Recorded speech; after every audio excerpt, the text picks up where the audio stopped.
Test, check. All right, thank you for coming this afternoon.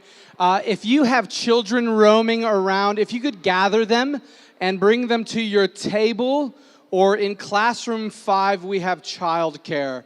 One of the things we don't want to happen during the meeting is children's going throughout the building. It's just as much for safety as anything.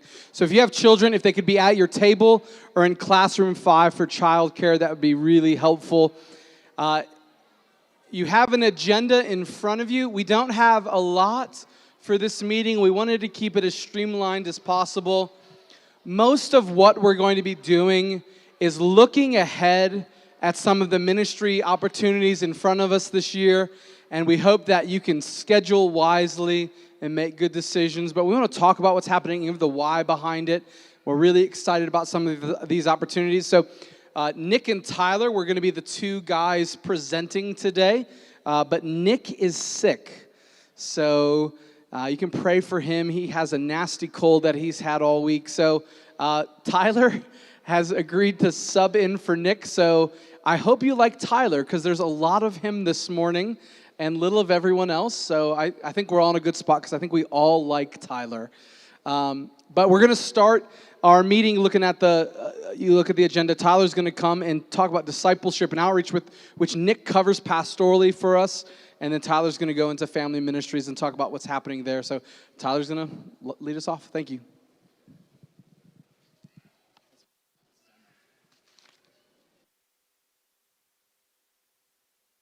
Oh, I want to speak out of this one.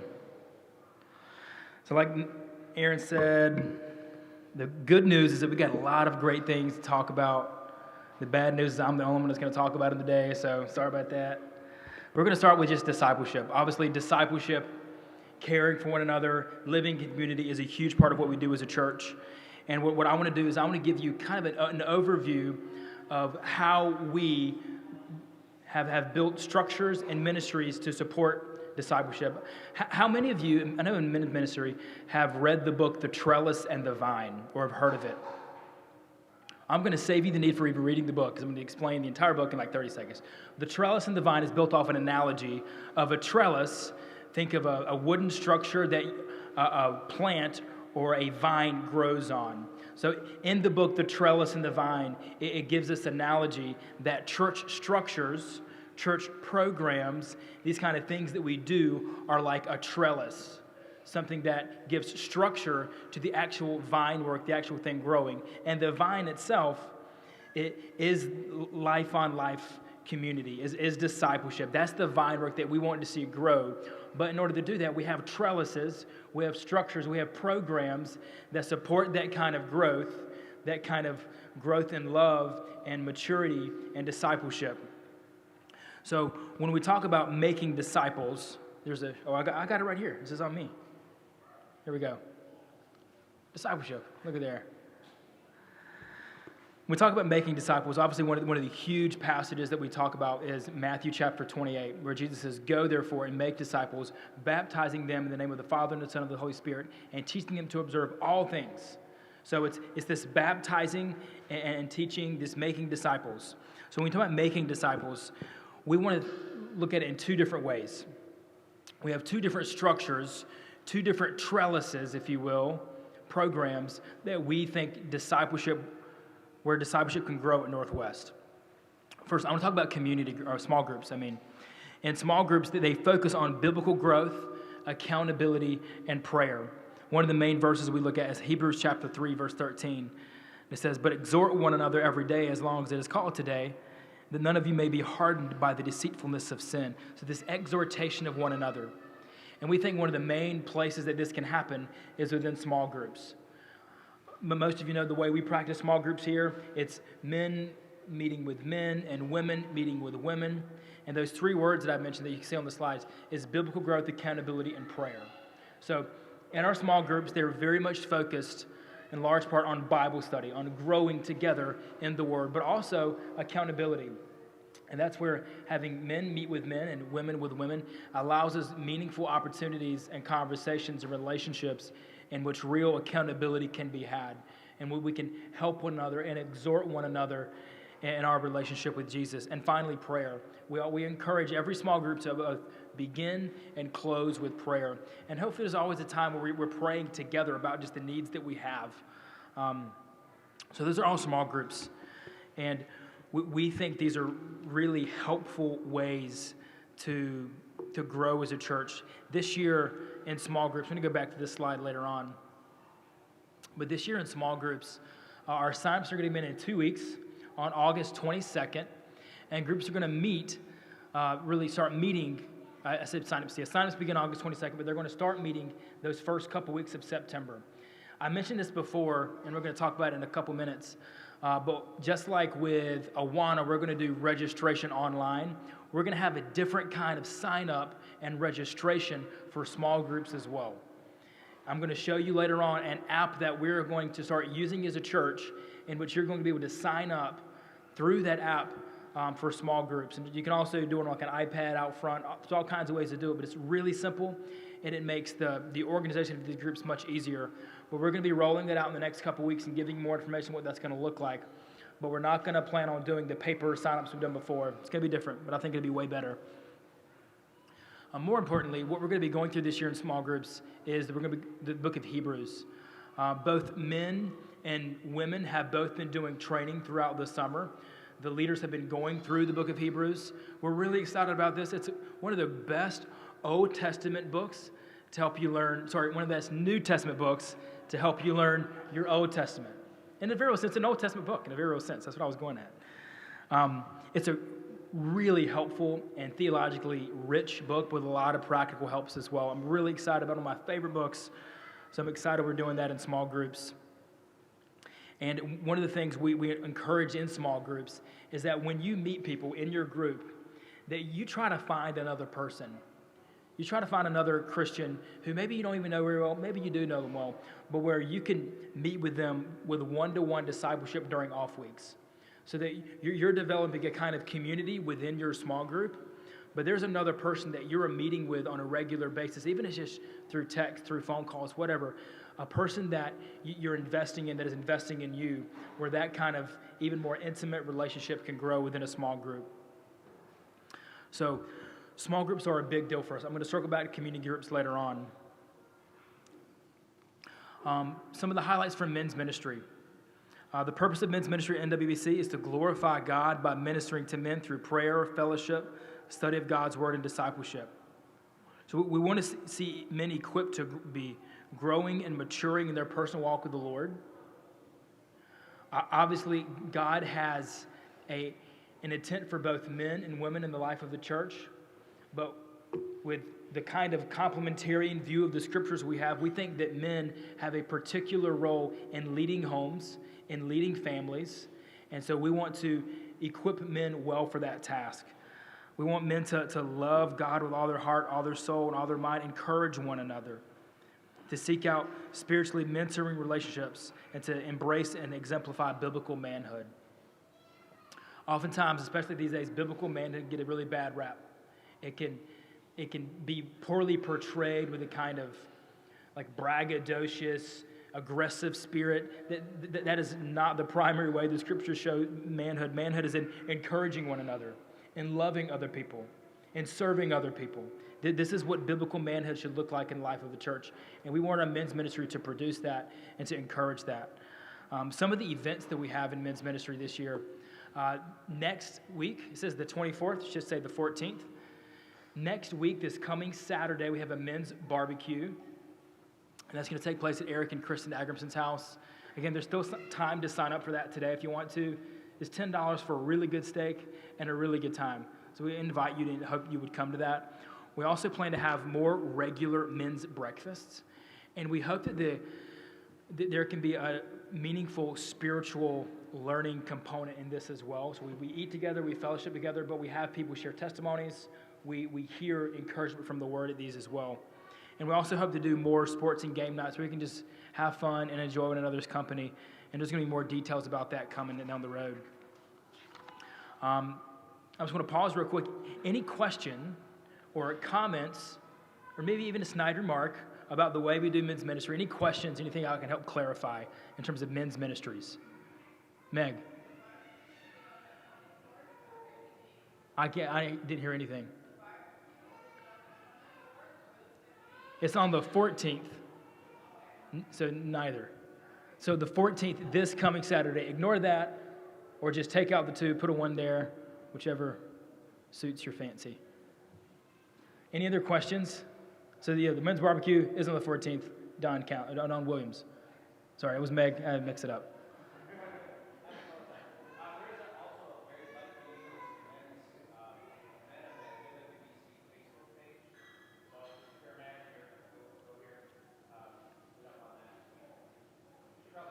Yeah, so there's a men's Facebook page. I know there's a women's Facebook page, which I hear there's lots of things for sale on there. On the men's Facebook page, we don't sell anything. We're just serving one another, loving one another. No, but yeah, if you're not on the men's Facebook page and you are on Facebook, it's a good way just to keep in touch with what's going on. Yeah, so good call out, Don. Anything else? Okay, for women's ministry. Women's ministry is, in terms of the purpose, it's the exact same purpose as men's ministry, and it's to glorify God by ministering to women through prayer, fellowship, study of God's word, and discipleship. And we want to see women equipped in the same ways we want to see men equipped as well. And I know that Michelle and the women's leadership team have done such a good job and forming a group of women who are helping with events, leading in prayer, is organizing small groups and caring for one another. They're doing a really good job, so thank you, Michelle. I'm just really encouraged to see women not feel like they have to take a back seat in the life of the church, that men just do everything and women just show up and clean up, even though the women are cleaning up right now, which is great. But there's way more for women to do in the life of the church than to work in the nursery, to make food, and to clean up. Like that's not what biblical womanhood is defined by. So I'm excited that we have a lot of healthy, mature women leading in this way. So we have women's small groups as well. I don't know if anything else I need to add for women's ministry for this year. I know that if you're not in any kind of emails or communication to see what's going on, Michelle would love to get you plugged in so you can find out more information, what it looks like to get just be plugged into the life of women's ministry at the church. One thing I do want to highlight there is that recently Dana Liver has taken on some leadership over a women's prayer team. And so if you have any prayer needs that you think would be better suited to sharing with the women of the church, email Dana Liver, or if you know anybody else who might have some of those things come along, let her know, and she'll pass it out to other people on the women's leadership team. They gather every month to pray for those things. So if you want to be involved in that, if that would be a good resource for you, reach out to Dana for more information. Finally, the marriage conference. So this is something we did, it was probably 4 or 5 years ago, the last time we had a marriage conference. But the main idea of this conference is to equip couples for a marriage that will stand the test of time. The date for this is February 25th through 26th, so as 2022. And this is just for married couples. And the hope is to have a conference, actually hold it at a hotel. So it'd be like a little bit happening on Friday evening, stay at the hotel on Friday night, and then on Saturday morning through the early afternoon, we have a speaker right now. I think the plan is his name is Tate Cockrell, and he's a professor of counseling from Southeastern Baptist Theological Seminary. He has like 25 years worth of marriage himself and teaching on marriage. So he's going to be a really helpful resource for us to encourage us as a church. More details about this coming, but I just want to give you an idea where you can save the date. So it's February 25th through the 26th. Any questions? Women's ministry, marriage conference stuff? Okay. Next, I want to highlight outreach. Again, this is an area that Nick has been super helpful in serving us and providing some really important leadership. So I'm excited just to see what he has for us. Again, I didn't write these things. Nick is doing this stuff. I'm just this presenter. Before we get into the nitty-gritty stuff, we showed you this graph before in terms of small groups and community groups. Whereas small groups, we want to see disciples growing with one another, and community groups, we want to see this a place where disciples are made, where we're actually reaching out into our community. So the 4 big words that we want to define community groups are community, care, mission, and prayer. We want community groups to be a place of community. So whereas small groups are primarily men with men, women with women. Community groups are a place for families, for singles, for anybody who lives in a similar geographic area to come together once a month to share a meal, something like that, where they share prayer requests, where they encourage one another, and they just do life together as a group. We also hope this is a place where we can have like meaningful mission as well, where maybe if you have a neighbor who lives right next to you, who might not readily come to church, they might be more inclined to come to a meeting with just some Christian friends you have. So using that as a means to invite people from outside the church to see what kind of Christian fellowship they should be longing for themselves. John 13:35 says that by this all people will know that you're my disciples by your love for one another. So we want community groups to be a place where we are displaying and exemplifying love for one another as a church, so where you can invite other people to that. So in a large part, community groups are one of the ways that we do outreach as a church. I'm going to talk about in a couple minutes how we do outreach with events, but one of the primary way that we're going to do outreach as a church, the primary way we're going to have evangelism happen in our church isn't through events where we invite people to come. That's important. That's going to be good. But it's through where we go in the context that we're at. So we hope that community groups is one of those ways that we can make disciples. We can share the gospel with people, and we can be a blessing to other people that way. So with community groups, there are many groups that are currently meeting together. Excuse me.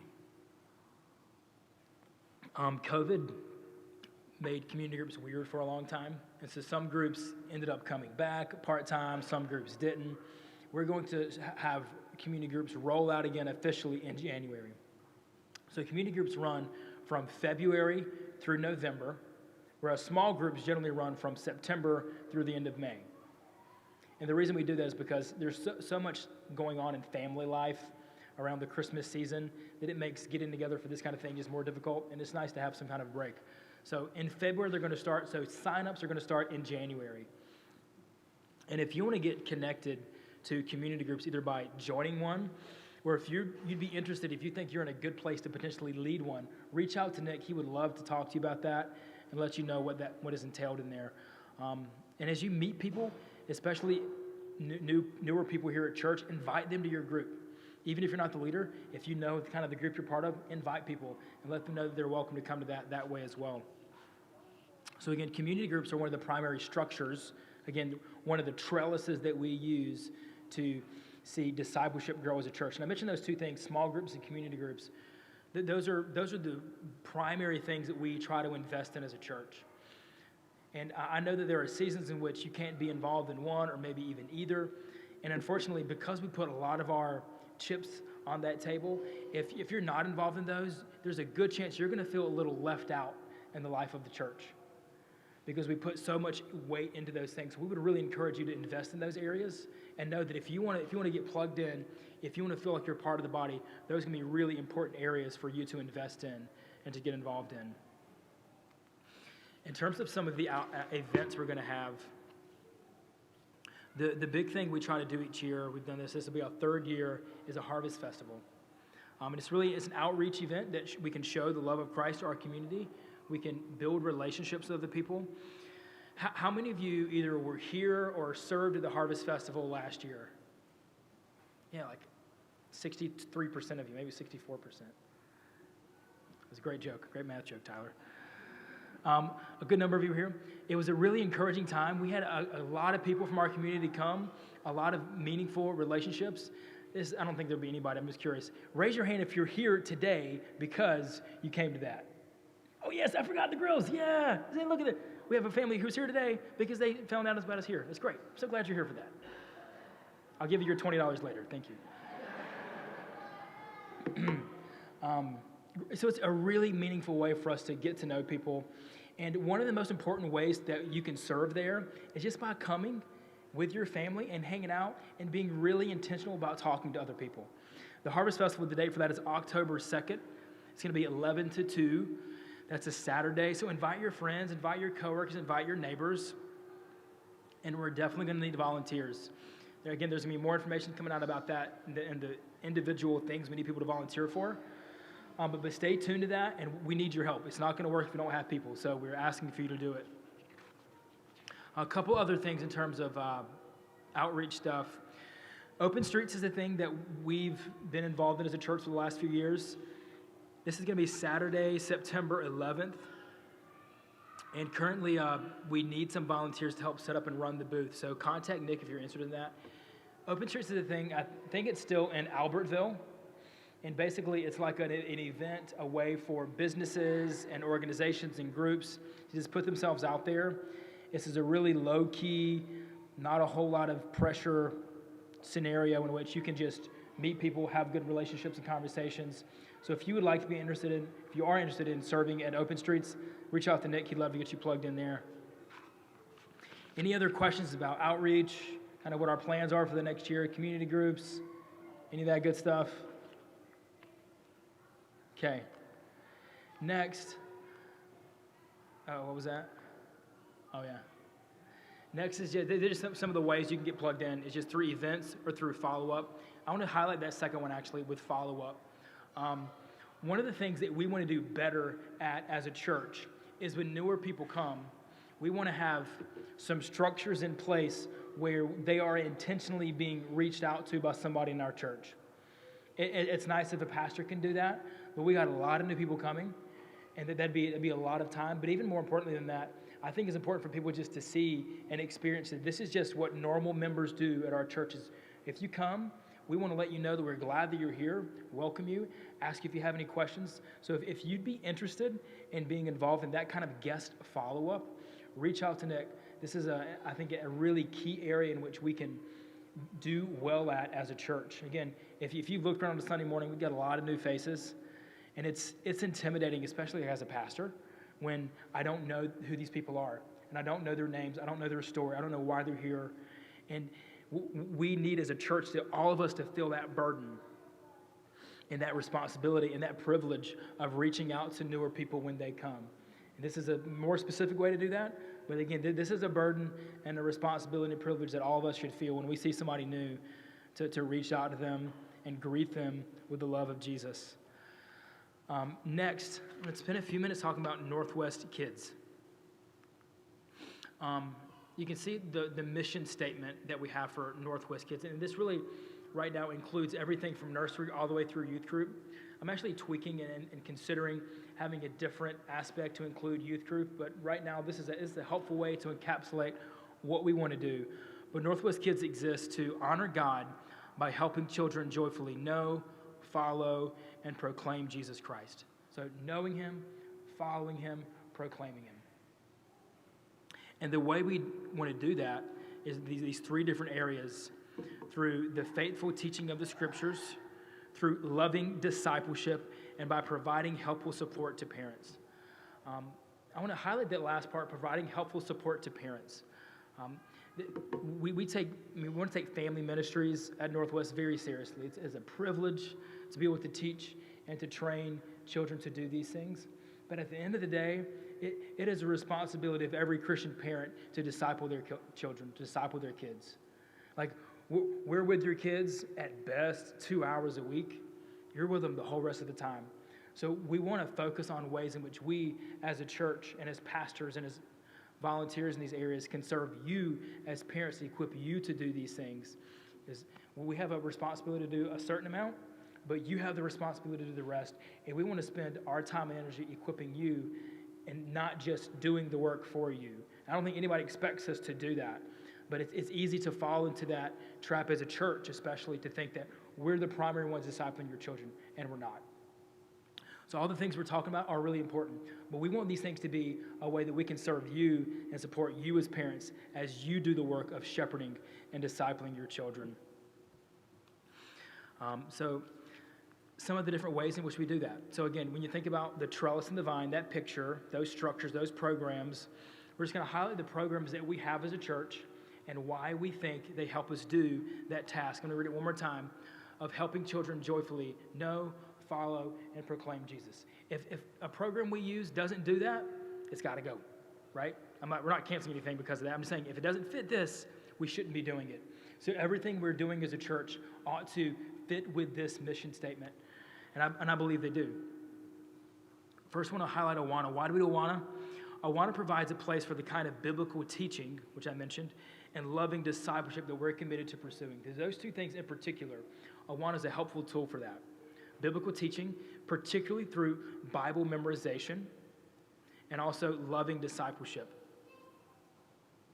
We've used Awana for a number of years as a church. I'm thankful for the program, and I'm convinced that we can continue to use this to help us meet these goals as a church. So some of the nitty-gritty stuff, when are things happening? There's a leaders meeting on Wednesday, August 11th. And this is for people like who might be a Sparks leader or secretary, TNT leader or secretary, game leader, those kind of things. If you're supposed to be at this meeting, you're going to get an email. Otherwise, you don't need to show up to this. So this is on August 11th at 6:30 on Wednesday night. But we're going to have a full worker training on August 25th. So this is going to be for anybody who's going to be serving anywhere in Awana as a leader, as a secretary, whatever. We're going to have you come to this meeting. It's going to be a time of encouragement and kind of setting a vision for what we want to do with Awana this year, but also some nitty-gritty help for how to do specific things. That's going to be August 25th. One of the things I also want to mention is this year we do have a new Awana leader, and it's Steve Etram. Steve and Heidi are graciously willing to serve us in this way. This is a huge responsibility. It's a very big help to us as pastoral staff and to us as a church. So if you see Steve, if you're not participating in Awana, if your kids aren't, just thank him for his willingness to serve and pray for him as he helps lead this. If you do have any questions about these things, I can help you. Steve would probably be more helpful than I would be on these things. So see Steve with any kind of questions, comments, those kind of things around Awana. He would love to help you with that. In terms of a parent meeting, we want to have a parent meeting before Awana starts. Again, remind parents what we're doing in Awana, give parents an idea of what the evening is going to look like, what are some of the expectations, and that's going to happen on September 8th. So it's a Wednesday night at 6:30. You'll notice all these things are Wednesdays at 6:30. Awana happens on Wednesdays at 6:30. We'll try to get you into that routine a little bit. That's going to be September 8th. And finally, Awana is going to start. The first official night is going to be September 15th. So we're going to start sign-ups next Sunday for members, August 15th, and then go all the way through August 29th. So registration is going to be online. I think it's going to be really slick, really easy. We're getting more details about that. Awana is a big thing in our church. We have a lot of needs there still. So if you have not yet signed up and you've been thinking about signing up for Awana, maybe you're on the fence, come see me, come see Steve. We'll drag you over that fence and convince you that it's really helpful and that you're needed in that area. So if you'd be willing to serve here and you haven't in the past, even if you have in the past, this would be a really helpful way for you to partner with us as a church. As again, we help children joyfully know, love, and proclaim Jesus. Any questions about Awana? Why we do it, what it's going to look like this year? Okay. Next, I want to highlight Kids Sunday School. So again, the why. Why do we do Sunday School? It's a foundational time for us to provide, again, faithful teaching that hopefully covers Bible survey, systematic theology, gospel teaching, moral instruction. We want to help children grow in all of these different areas. And to that end, we're actually doing some newer curriculum this year than we have in the past. In years past, we've used the same curriculum really from kindergarten all the way through 6th grade, and we just kind of did it on repeat. That was helpful. This year, we're retooling it a bit so that we can have a little bit more robust and well-rounded education for the things that we want children to learn, want children to grow in. So we're excited about these things. And so right now, it's going to be structured with like pre-K and kindergarten one class, 1st and 2nd grade, 3rd and 4th grade, 5th and 6th grade, all having their own kinds of teaching routines and curriculum. For some of those, we're probably going to have workbooks, and we'll explain that when we get closer to it, but it's stuff for the kids to even take home and participate in at home to keep them engaged throughout the week. But Sunday school is going to start on Sunday, September 12th at 9 a.m. Right now, our plan is on that Sunday to have that to be also our Bible conference. But we're also going to start kids' classes that day as well. Our Bible conferences, we're having somebody come in, and he's going to have a message during the regular adult course seminar time. He's going to be preaching that Sunday. But for kids, we're still going to have Sunday school starting that day. So that's September 12th. Yes, Kids Sunday School. I'm excited about the newer curriculum. It's going to serve both teachers and parents and kids really well. Next, what we do, did I turn this off? That's not going. Well, somebody click that. For Children's Church, Children's Church provides a place for teaching, but also for discipleship. Some of the interaction we're able to have in the Children's Church time is really meaningful, helpful for kids. And another huge thing of this is it actually helps us prepare kids for what it's like to just sit through a church service. So right now we have classes for 3 and 4-year-olds, and they're in classroom 6, the smaller one. And we have classes from 5 years old to 2nd grade. And that's in classroom 5. And especially for that second group, we try to structure things in such a way where they're just getting used to sitting still, to listening, to singing songs, to listening to the scriptures opened up. So by the time they're going to the 3rd grade, they can sit here, they can listen, and they can grow from our regular services together. And just one moment of clarification. The best time to switch, because we often don't know when to switch kids. Like, is it at the end of the school year when they're done with 2nd grade? Is it at the beginning when they're starting? Just do it when they start. When they're starting their new grade, when they're going into 3rd grade, have them go to our regular service then. Obviously, anytime you want to have your kids in here, always more than welcome. So you don't feel pressured to have kids in the children's classes. If you'd rather have them with you, that's great. But if that would be a helpful resource for your children, for your family, we do that every Sunday in classrooms 5 and 6. And lastly, I want to highlight something about kids check-in. So this is something we haven't really done in a very robust way as a church ever. But we've got to the size, and we've got enough kids, and we've got a small enough area, to be honest with you, where we need to do something so that we're keeping track of children, where we're caring for them, where we're able to engage that way. So we believe that a more thorough system is needed for teachers to do that, to manage their classes, but also to provide a secure environment. So we're going to be using a program called Check-ins, super fancy name. It's called Check-ins, and it's through a system called Planning Center, which I'm going to come back to in a little bit. And we're going to try to start this by September 12th. So for parents, we're going to give you more information as we lead up to that. But hopefully, here's what it's going to look like. When you come in, you can either have already checked in through the app on your phone, which I'm going to show you later on. You can have checked in beforehand. It's going to be like a little QR code there. There's going to be a scanner, and you can scan it in, and you can like pre-check in. And automatically, it will print a name tag, a name badge for your children, and basically a receipt for you. So when you pick up your child, you show that, and you can pick them up that way. Another really practical way that this is going to be helpful is knowing children's names. It's surprising when you have 20 kids in a class how hard it is to remember everyone's names, especially when they're newer. But this way we can actually call children by their names and know who we're talking to. So this is going to help us in a number of ways. So it's going to, before you come into service, we're going to have you check in before that. So we're not going to have you do it as you take your kids out. That'll take way too long. So before you come in, you can either have it kind of pre-registered and check in on your phone, or you can have a volunteer help you do that when they come in. But again, our plan is to start this by September 12th. We're trying to get all the relevant information put in there pretty quickly so we can do that soon. Another opportunity for service. If this is an area that you'd like to serve in, just sitting at a table and helping people get checked in, we need people. Like, we're going to need people to help with this. So if you'd like to serve in this area, let me know. All you got to do is just sit there, sit in the chair, and just click a few buttons and they're in. Not very hard. So if you'd like to do that, that'd be great. Then our plan is to use this kids check-in for Sunday school, for children's church, for Awana, and also for nursery. We already do things like this in Awana. We check in. This is, I think, going to make that easier, quicker. I think it's going to make us more efficient, but more importantly, safer as a church as we care for children in this way. I know we're going to, like I said, I'm going to have more information about this thing later on, but do you have any questions in terms of why we're doing this, what this is going to look like, anything like that at all?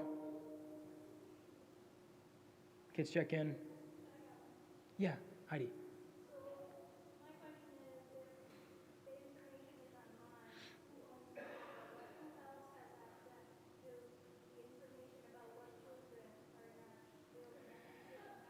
Yeah, it was some guy named Vladimir Putin has the information. I'm joking. It's not a Russian bot. I'm joking. No, there's no Russian infiltration, I promise. I'm joking.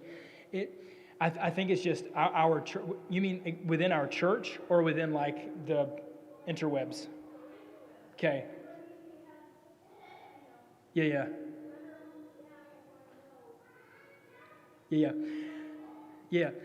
To my knowledge, just your church has access to that. I'm sure it's through a system called Planning Center.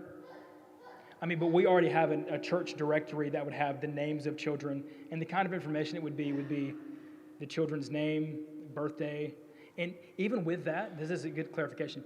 With this app I'm going to show you in a couple minutes, you can choose the kinds of information you're wanting to share.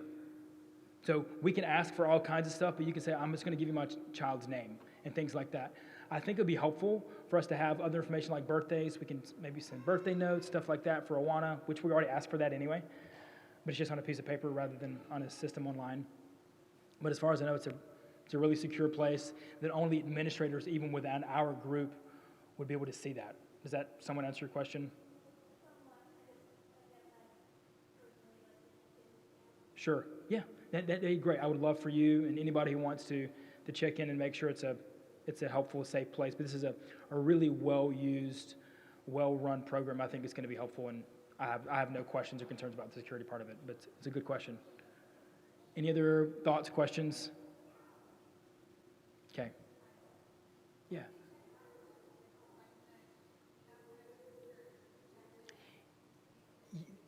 Good. So Sherry asked about how to check out.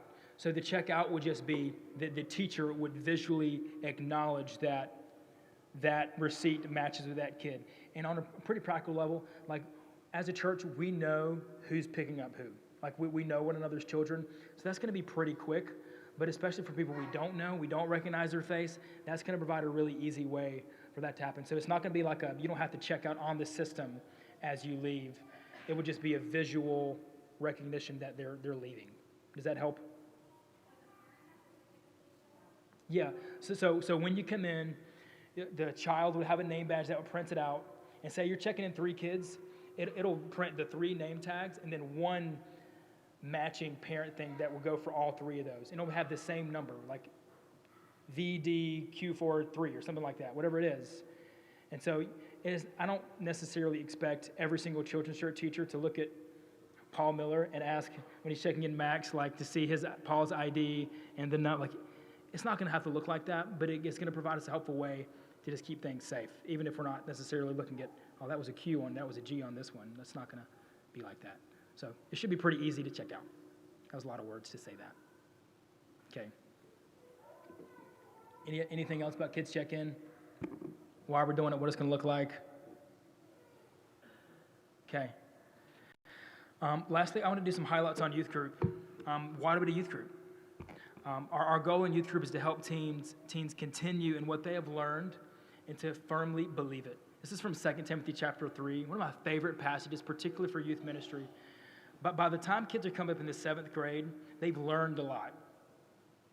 But really through 7th grade, really through high school, this is when kids very often, most often, not only learn things, but really firmly believe the things they've already learned.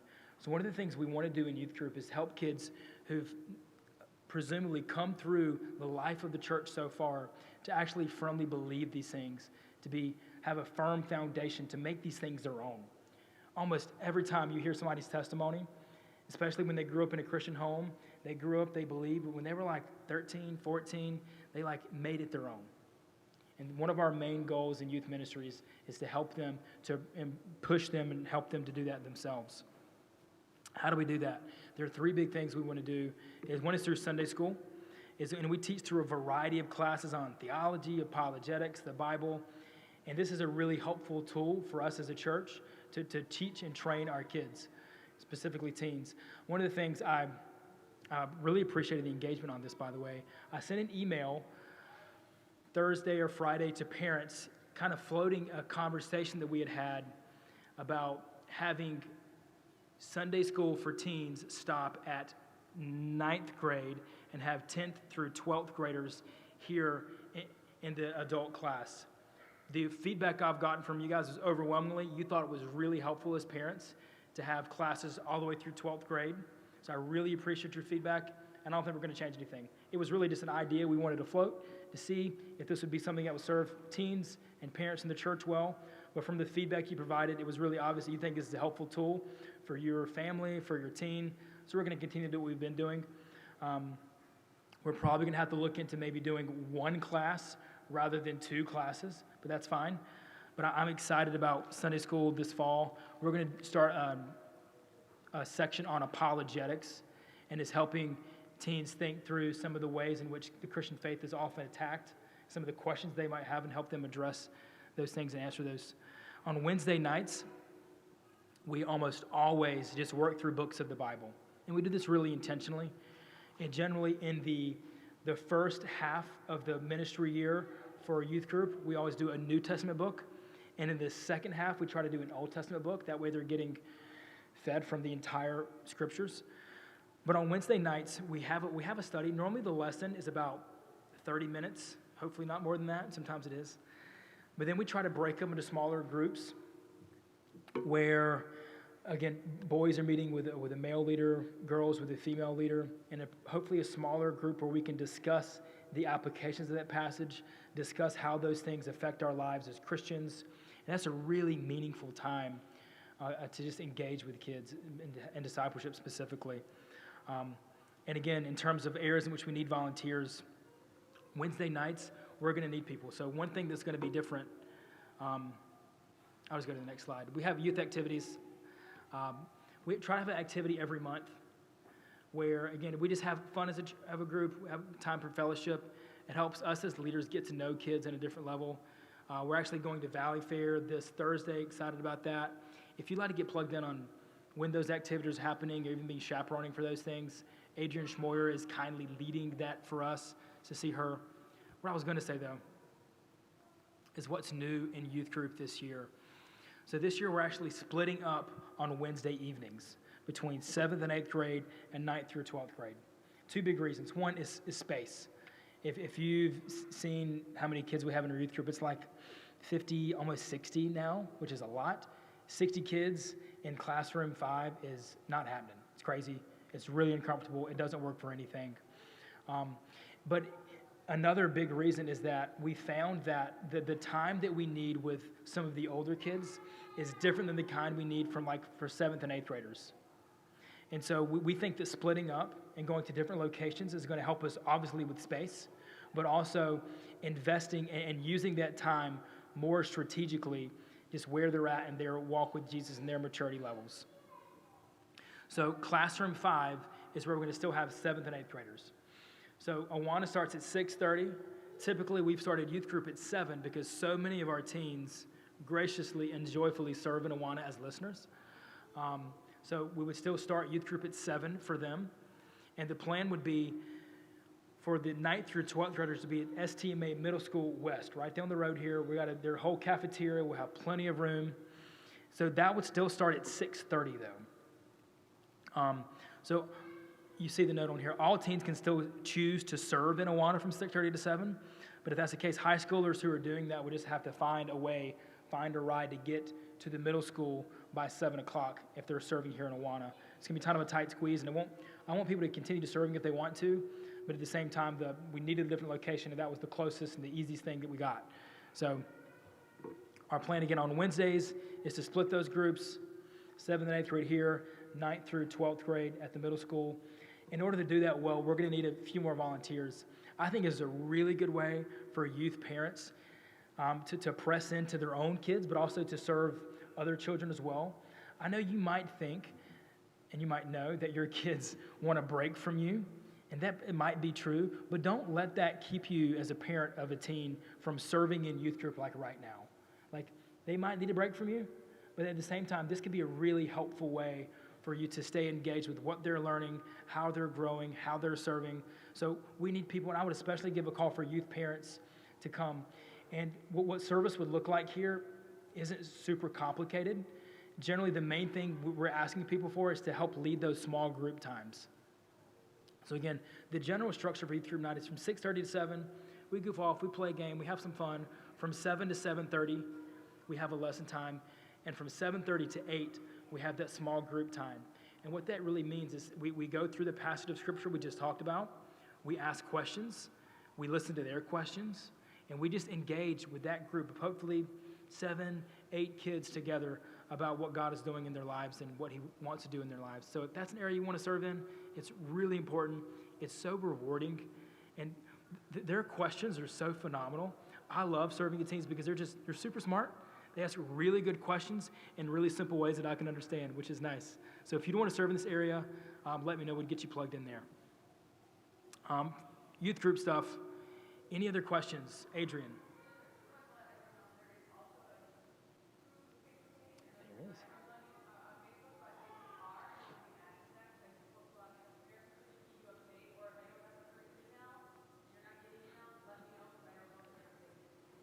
Everybody hear that? Youth group Facebook page. It's a way that we try to let people know about events. We do some signups and stuff there. And also, if you're not getting emails about youth group things, but you want to, let Adrian know. She'll get you added to that list. So if you're not getting those kind of things, you're probably feeling a little out of the loop. So let Adrian know about that. Finally, the Church Center app. So I want to do something. I want everybody, if you have a phone, to pull out your phone. You don't have to download the app right now, but I think it'd be helpful for you to do it. Pull out your phone, go to your app store, wherever that is for you, and type in Church Center. That's all I gotta type in. Type in Church Center. Once you do that, I should have had a picture or something up here of it, but I don't. A thoughtful man would have done that. It's the only thing labeled Church Center. It has a little, somebody opened it up. Has a little blue churchy looking thing up there. Anyway, if you let it see your location, if you're not freaked out by that, it'll find Northwest Bible Church really quick. If you are freaked out by that, just search Northwest Bible Church. We're on there. Once you get in there, you will see all the different things that we hope to use with this app. Long story short, a lot of the things that we're going to start doing as a church and continue doing as a church are going to be run through this app. Right now, we have like 10 different ways of doing 10 different things, and it's super messy. Administratively, what we're doing right now isn't working really well. We're not being very efficient. We're not keeping track of things very well as we could, and we think this is going to be a really helpful tool for us to do that. How many of you have already gotten in and seen like the main page here? Dan is the quick one. Good job, Dan. Here's our main page. Once you get here, it shows like a home page, which is a basic little information. Our church calendar, this is going to be the main place. You're going to see our church calendar and everything that's going on. Eventually, when you click on the individual events, you can do sign-ups. You can see all the details of those events. Another thing I just mentioned is sign-ups. So we're going to have this to be a place where we do registrations for any of the events we're going to have as a church. You probably heard of Sign Up Genius or Eventbrite. This is just like that kind of thing. It's just for our church. So sign up for the men's barbecue, registrations for Awana. You can even make payments for things through the app, which is really helpful and easy. So if you sign up for Awana through here, you could register through Awana, through the app for Awana. You could pay for it and be done with it super quickly. Also, groups. This is going to be the place where we are going to sign up for small groups and community groups. You can search groups by availability, by location, by all those kinds of things, and find them really easily. Another thing we're going to be doing through here is our kids check-in. So this is going to be the app that you're going to need to check in kids at least beforehand. You don't have to have the app for any of these things, but it's going to make it way easier. So you can pre-check in your kids with this. And we're also going to have this to be the place for our church directory. So right now, hopefully a lot of you have the app we've been using called Instant Church Directory. It's really helpful. This is that same thing, so we're actually going to be using this instead of that. So if you were to go to this right now and click on directory, you would notice that there's only one family in our church, and it's the Easton household. That's because we need to add all the rest of you. Somebody, very beautiful woman, where is my love? She's not here. Jackie has taken the time this week to put every single person as a member of our church into this directory, at least we have it, what we're going to do is we're going to invite you to join this directory. And you can, again, you can accept that invitation and you can choose what pieces of information you would like to share with us. And you would, specifically, what piece of information that are going to be public to other people. So just like our current directory, if you're cool with your address and phone number stuff being on there, it's going to be the same thing. Only people who are invited to the directory can see those things. So this is not going to be open for anybody who ever downloads the app. Only people who download the app and are invited to our directory can see all the information. So again, this is just going to be a members directory for our church, but it's going to be a helpful way for you to stay engaged with other people. But more importantly, not more importantly, but as importantly, just with the life of the church, what's going on in terms of events, calendar stuff. You can do online giving through the app. And it also provides a really easy and simple connect card for guests. So when they come here, they can just scan like a QR code on a little visitors thing and the guest area and do a connect card that way, that we would get an email that somebody came to visit us. It'd be really, really easy. All that to say, I'm excited about this because this is going to help us do a lot of things better than we've been doing it. It's organized, it's easy. But if you don't do this, it's going to be harder for you to stay engaged on some of these things. We're putting a lot of our communication efforts into this basket. That was a lot of words. Any questions on that? I'm learning it myself. So if you have any questions, I can maybe help you. But it's pretty easy and user-friendly. So I would encourage you to download the app. There's not a whole lot going on right now. We're going to start rolling out these things as we finish them. We're going to have to, we're setting up the registrations thing for Awana first, and then we're going to do kids check-in later on. So we're going to be rolling this out a little slowly. Unfortunately, we'll have everything ready right now. But as we do that, we'll update you and let you know that certain things are ready. But I'm hopeful this is going to be a helpful tool for us to use as a church. Finally, a financial report. Once again, Chris is not here. He's on vacation. So I'm going to do this financial report. How many of you have ever done karaoke? A lot of you have, okay. I'm going to do some karaoke for you today. In that, I didn't create this stuff. I didn't do all the work. I didn't write the music. I didn't write the lyrics. I'm just looking at the screen in front of me and reading what I see. I'm just trying to sing along. Chris did a ton of work here. So I'm really thankful for him and his ability in Excel and to just do things I could never do. So I'm going to give just a financial report for where we're at as a church from 2021 and then looking ahead to the next fiscal year. First, this is a big picture of how we're performing against our operating budget. You can see areas, anything in brackets are areas in which we have spent less than our budget year to date. So for example, for staff salaries, you'll notice that we are $54,000 less than what we had budgeted. And this same for elder ministry. The big reason for that is that we had budgeted for a whole year for a third full-time pastor. Nick didn't start until the beginning of May. So there was about $60,000 just about of savings from that. So it's not that we've all been severely underpaid. It's just that we just budgeted for an entire year. The other area you'll notice that we were under in somewhat significantly was education and outreach, and that's just because a lot of things got canceled through COVID. So because of that, the variance to budget for what we spent from what we actually budgeted was about $60,000. And at the same time, we received more in than we anticipated on receiving. So our net income expense looks like it's going to be around $83,000 for the year, which is such a blessing. And to that, I just want to say thank you for giving. Thank you for giving sacrificially, for giving joyfully. It is such a blessing to be in a church who values serving others, loving other people, especially through their giving. So thank you so much. You might ask, what do we do if we have $80,000 in excess funds, what do we do with it? Typically, we, as elders, we think very strategically about debt payoff. A couple months ago, we actually paid off. And we talked about this in a members meeting a while back for $140,000 of principal towards our building because of both under spending last year and over giving than we anticipated last year. So again, we're going to have another pretty big amount, and that's probably going to be one of the first things that we look at doing is debt pay down, especially as we look forward towards like a future capital campaign. All that to say is we spent less than we thought we would, and we got more than we thought we would, which is a good way to be. Next. Can everybody see that okay? Is that big enough?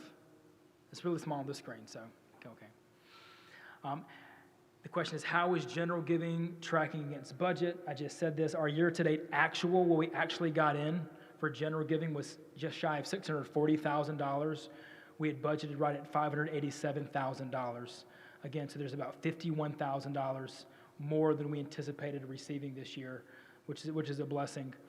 If you look back at total giving on to the right of that slide, total giving, including building and missions and deacon benevolence, was $715,000. A little bit less than last year, but the main reason for that is if you look at the missions category from FY20, we had a church plant last year. We had a lot of people, both from our church and from outside the church, giving to us to help that church plant flourish and do well. So a lot of that excess money was from missions, and it was for the church plant. So we're really thankful for the $715,000 that was sacrificially given to the church. Next, kind of a budget preview for FY22. I just want to say this. FY stands for fiscal year. Our fiscal year is different from the calendar year. Our fiscal year runs from August through July, whereas the calendar year obviously runs from January through December. The reason we do it that way, by the way, is because most of our ministry planning, even as I've updated you today, our ministry planning goes along pretty much with the school year, and it's been really helpful to have our budget planning to go along the same spectrum. So that's why our fiscal year is different from our calendar year. That's where FY stands for, is food for thought, if you wanted to know that. The big thing I want to highlight here is you see that our change is about $46,000. Under staff salaries, it's about $13,080. Around a little over $9,000 of that is an admin assistant. So one of the things as we looked at the pay for our admin assistants, it was under really what it needed to be. So we've upped our admin assistant pay. So most of that staff salary change is in that. And there's also a couple increases to salaries to the rest of the staff elders as well. There's an increase in facilities. Most of that is for a bucket just for deferred maintenance. That we want to be more intentional about setting aside money for deferred maintenance in case any kind of big stuff happens. We have some funds set aside to pay for it. And there's also the category of other. Anything else that didn't fit into those categories is where that $46,000 increase comes from. All that to say, our FY21 budget was $587,600. FY22 is $634,400. There's an increase of $46,000, about 8%. But if you look at this next slide, looking at our quarterly general giving, you can see the line on there is the 2022 budget. And you can see the quarters from the past 2 years where our 2022 budget will fall along the quarterly giving we've seen. And as you see, it's right along what we've seen given so far. So our FY22 budget proposal is around what we've seen come in so far in previous quarters. All that to say, we're not really concerned that this increase means that we're not going to be able to sustain this kind of budget. We've seen giving at this level for a long time, and we're confident that we can support this budget and this increase specifically. So the budget is in line with the giving we see. Quick pause. Again, I've said a lot of words. Any questions or thoughts about anything I've mentioned so far? I was hoping you would have a question so I can take a break, but that's fine. Okay, I'm going to keep chugging along then. Going along in our FY22 budget preview, staff salaries. So around 50% of our budget comes from staff salaries. It's for a total this year of $296,780. Most of the addition you see there is from administrative staff. There's been some adjustment and increases in staff's pastor salaries. There's also been an introduction of retirement matching benefits of $4,000. So total, again, that number increased by about $13,000. There's also an increase in facilities. I already mentioned that. Much of that was from the deferred maintenance you see in the white box there. And again, this is money we're setting aside either for big things that break next year or one day when we need new carpet, when we need a new roof, those kinds of things. We're having money set aside for those kind of needs when they arise. And finally, there was about $19,000 in other expenses. Now, I mentioned this in an email we sent out this past week. I believe it was this past week, maybe it was the week before. But there was a slight change, a slight increase from the budget that we showed you last month. It mainly comes from two places. One, if you look at the bottom of this and you see capital campaign of $3,000, we were planning on having a banquet this year to use as a means of fundraising for the capital campaign. And there are some other kinds of printing expenses that are going to be coming along with that as well. We didn't anticipate that $3,000 before. In addition to the $3,000, there is about $1,400 in changes for custodial needs. Once the ministry year comes, we're going to need more custodial hours. So it's about $4,400 more than the budget we showed you last month. Again, I feel like we highlighted that in the email, or at least alluded to that. That's what that is. You can see the other changes there as well. The big one to highlight is that $7,000 towards the marriage conference, and that goes to speaker fees, helping to subsidize a lot of the cost for us so that it's cheaper, all those kinds of things. So those are the primary increases in that other category, which contributed that $46,000 in addition to last year. So again, the proposed budget for this year, go back a couple slides. Oops. Is $634,000. We've talked in more detail about those things at our meeting about a month ago. Any questions right now? Anything to add? Anything to take away? Okay. Yes.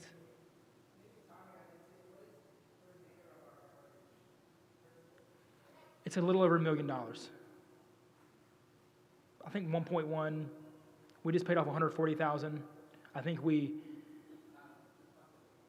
million, a little over. It's a lot. Okay, $1.4 million. Okay. Good question. Any other questions? Okay, if there are no other questions, at this point, hopefully every member has a ballot. If you don't have a ballot to vote, please raise your hand, and an usher will get that to you. Wow, ushers, you did a great job. Look at 100%, man.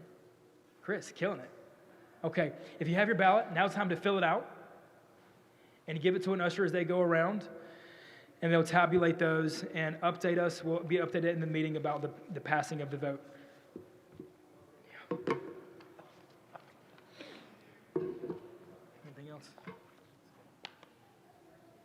All right. All right. I think we should give Tyler a round of applause for a marathon karaoke session. Come on. Tyler, I'll create slides and you can read them any day for me. You did a great job. Thank you for presenting all of that. There's a lot to distill from all of that information. One of the things, we want to give you a broad range forecast, but throughout the year, we're going to keep emphasizing and reiterating what we think is really important. So hopefully you caught note of some things that you are interested in serving in, and I hope you get a good big picture vision for what we're doing as a church. We've already been here an hour, so I don't want to take a lot of time in talking, but we want to just take a few minutes and think ahead. I don't know if you know this, some of you probably do, but we are in our 16th year as a church. So Northwest Bible Church was planted in May 2005. It's 2021. We've been doing gospel ministry, preaching the gospel as a church for 16 years.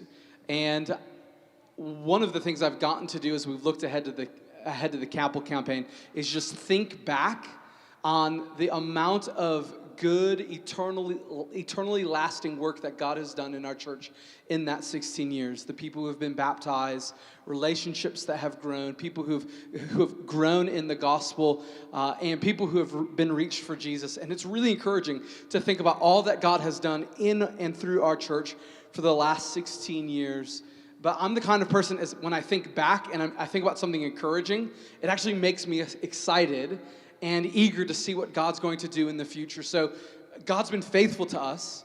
God has helped us grow in so many ways. And I take that as a sign that God is going to continue to do that into the future. So what I want to talk about is really, in 20 years, what do we want to see accomplished, right? So we've been around for 16 years. Let's just jump ahead 16 more years. Where do we want to be? So we took an elder retreat a couple weeks ago, and we actually just sat down for a morning. We read scripture together. We actually looked at 2 Corinthians 4 together. We prayed together, and then we took about an hour and just did an analysis of the church. Where are we strong? Where are we weak? What are opportunities that we want to take advantage of? And then one of the questions we asked is, in 20 years, what do we need to accomplish to be successful as a church? What needs to happen? And I think we came up with 5 things. And I want to share those with you because through everything that we've talked about this morning, we are committed to these 5 things. First, we're committed to being a church where the gospel is preached and where together we grow in that gospel, right? So at the center of our church is gospel preaching and gospel discipleship in small groups and community groups. We want that to continue, and we want to be faithful to that, and we want to grow in it. Second, we want to reach our community for the gospel. I don't know about you, but this summer, I look out on a Sunday morning. You probably don't look out on a Sunday morning very often. I look out on a Sunday morning, and I am startled by the number of faces I don't recognize. And it's daunting, but every time I do, it reminds me that there are so many people in our community that we have not reached.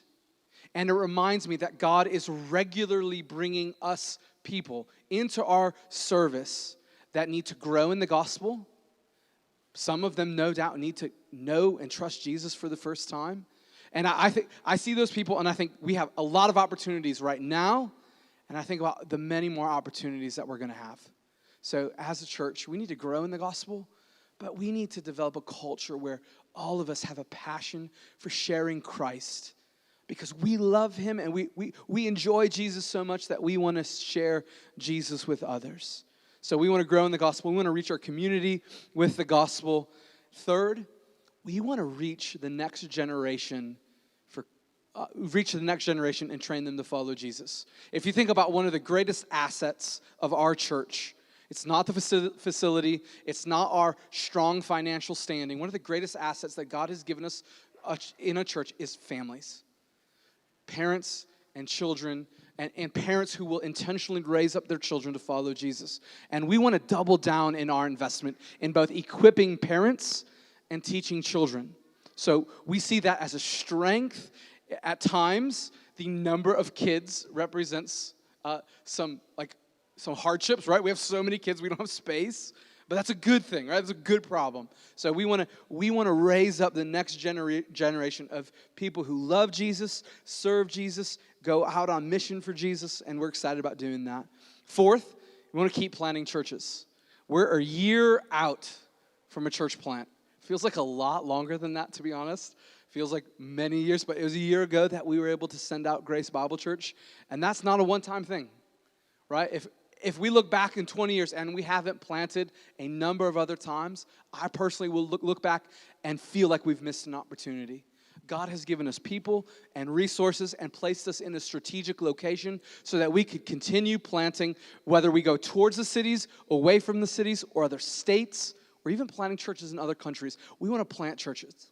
And in order to do that, the fifth thing we're committed to, in order to plant churches, we need to have a very clear and intentional strategy of training leaders, raising up pastors, whether that's some of your children, right? That's super exciting. that someone from our church would want to grow up, go to seminary, and they get sent out of our church to plant a church, right? We need to raise up people from within, and we need to think about partnering with other individuals from outside of our church whom we could train and send as planters. So one of the things we need to commit to, and recommit to, and come up with a clear strategy is training, sending pastors and missionaries. And the nice thing about that is we don't do that alone. We partnered with the Southern Baptist Convention, and we're partnering with the Pillar Network so that we could be a church that's constantly either multiplying ourselves or partnering people who would multiply churches that would look and feel and have the same doctrinal commitments as Northwest Bible Church. So 5 things in 20 years. That's what we're committed to. And that's what we hope to see happen.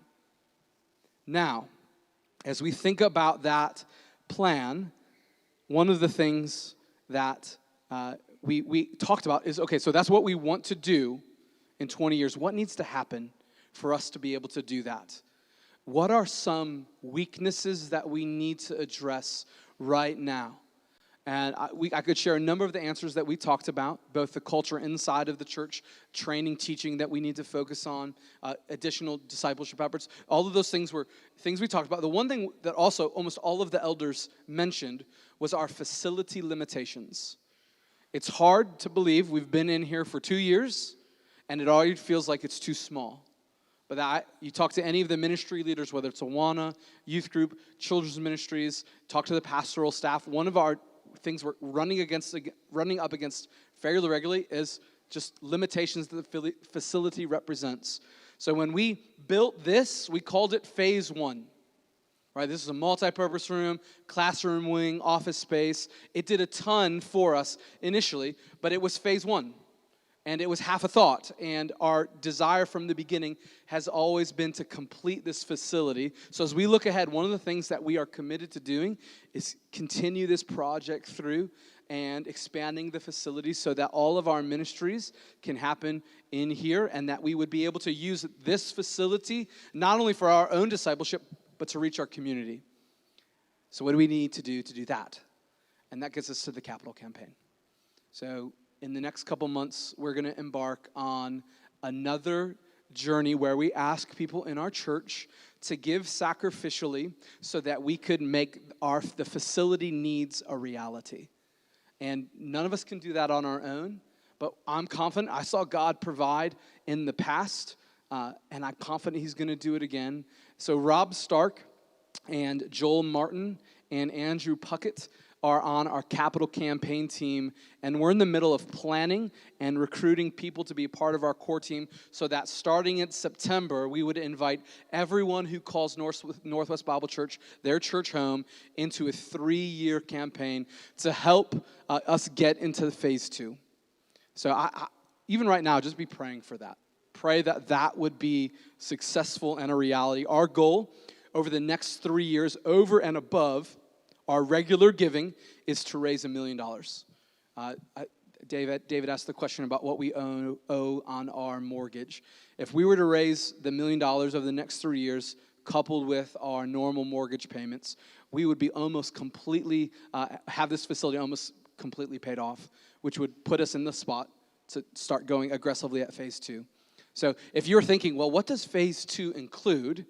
The best answer I can give you is I don't know. So Don Callender and a couple other men in the church are heading up a Phase 2 vision team where we're looking at our current space, our current needs, and then thinking through what would we need to address to make that happen. I mean, a couple things that you can almost be assured of is a youth group space. We built Classroom 5 thinking, oh, that would be plenty big for the youth group. It's not big enough for the youth group. It's like big enough for junior high. So we're going to need to address that, and it'd be nice to have a youth group room. But I'm excited because think about our community. Think about the growth that we've experienced in this community and why people are coming here. If you're moving to St. Michael, Albertville, you're moving here because you have a family and when you get invested in a good school system. So our church is going to be regularly, over the next couple decades, ministering to families. So we're going to need to invest in a significant upgrade to our youth group room. And then one of the things that we're also thinking about happening, and this was in the original Phase 2 plans, was a dedicated worship space so that we could turn this room into an activity center that could be used all week long, bringing in outside groups from outside the church and using this room, this space, as a resource to connect to the community. Bathrooms. So there'll be some other things. We'll give you more details about that, but that's some of what we're looking ahead at in phase 2. So I'm encouraged. Let me stop here. That's pretty much all I have to say. I'm excited and encouraged about what God has done. I'm excited and encouraged as I look out and think about what God's going to do. But I've realized, like, I'm going to, and maybe you've come to this realization too, you know, I'm in my late 30s now. Many of you are kind of close to my age, maybe a little older, maybe a little younger. But our generation is going to have to work really hard to make sure that this facilities and this church is established to do ministry in this community for the next 50 years. Right? Our generation, my age group, is and the group that's here right now is going to be the group that sacrifices significantly so that the next generation reaps the rewards. And what a great privilege. What a great privilege to be called on to serve and sacrifice for someone else. And I'm reminded that's what Jesus did for us, right? He served and sacrificed so that we could reap the rewards. So that's what we get to do, and we're excited about going into that together. But any questions on anything I've said?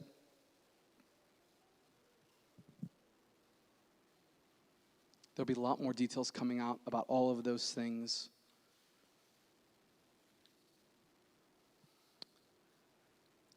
All right, well, one other thing. A lot was mentioned about our education. We have adult course seminars in this room.